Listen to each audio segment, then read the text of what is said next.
opera sozinho. Eu saio mais cedo, inclusive, deixo operando.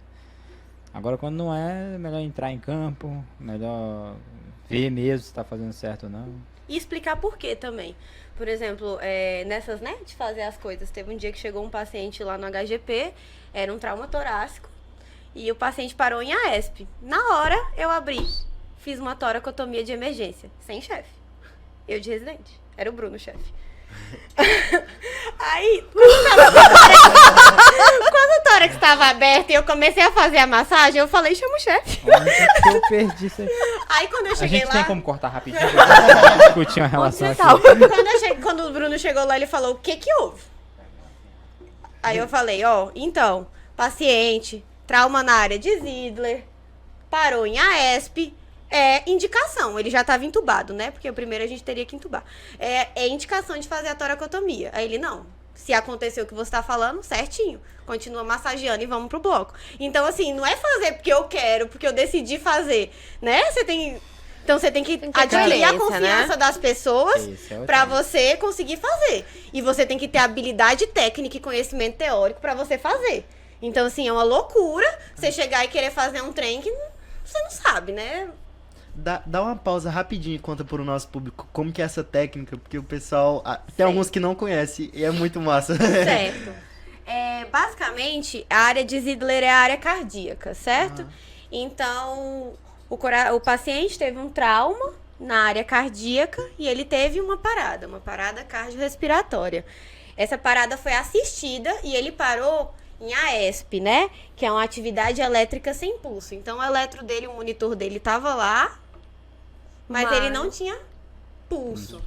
Isso é uma indicação formal da 10ª edição do ATLS da gente fazer uma toracotomia, que significa abrir o tórax do paciente. Mas a gente está falando num ambiente de sala vermelha. Então, basicamente, eu peguei o bisturi e abri, sem finoqueto, sem os materiais necessários para fazer. Certo? Assim, o que seria uma toracotomia de centro cirúrgico. Isso se chama uma toracotomia de emergência. Então, é uma indicação médica, é uma indicação cirúrgica, mas tem a indicação. E esse paciente tinha a indicação. Tanto que ele tinha um monte de sangue no saco pericárdico. Costumam ser pacientes gravíssimos, com alta taxa de mortalidade. Mas, assim, você só faz se você sabe o que está fazendo, por que está fazendo, como você vai fazer. Então, assim, tem a habilidade técnica para você fazer. Entendeu? Então, assim... o mais importante é isso, gente. Então, não é... Tudo tem um porquê, né? Saber indicar. E quando contraindicar também. O mais difícil, né? Tinha Acredito eu. Um cirurgião-chefe meu que ele falava, cirurgião bom não é aquele que indica, é o que contraindica. Isso é legal. Eu acho que da toracotomia, eu acho que de pronto-socorro, do que acontece em pronto-socorro é o mais louco que tem, muito né? bom. Eu adoro, sair felizona. Você vê, junta um público muito bom, todo mundo querendo olhar. A gente não é carniceiro, tem indicação. Tem um porquê de você fazer aquilo, mas é algo que dá aquela, né? Aquele punkzão, você fica, só cirurgia? Isso é uma coisa muito massa da gente discutir, que você estava falando, Camila, que me chamou a atenção, sobre a questão de confiança, né? Se você tem confiança, se o chefe tem confiança em você, ele te dá a liberdade e não tira a sua autoridade a depender das condutas que você toma, né? E isso acontece muito na minha relação com o residente. A minha relação com o residente, Milena, Viviane, tudo, eu apenas bato continência e vamos embora fazer. Topo, tô contigo. Agora, eu acho que às vezes a gente precisa ter um pouquinho mais de cuidado com essa informação quando a gente lida com o interno. Porque querendo ou não, vocês não têm carimbo ainda, né? Então vocês não são, pela legislação, vocês não são médicos. Então, por mais que a Milena ou eu coloque confiança em você, não saia fazendo coisas que talvez você até saiba fazer, mas que seja um procedimento médico, um ato médico.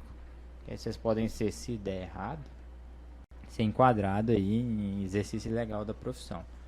Agora, com toda certeza, se você fizer por onde e ganhar a confiança do residente, ganhar a confiança do chefe, ele vai confiar muito em você no sentido daquilo que você faz, não precisa checar tudo, para ele é legal. E só é lembrado quem é visto, né? E aí, a hora que tiver um baita de um procedimento que vocês gostam de fazer de acesso central, drenagem de tórax, fala, Pina, vem cá, tem um acesso aqui, vamos fazer comigo.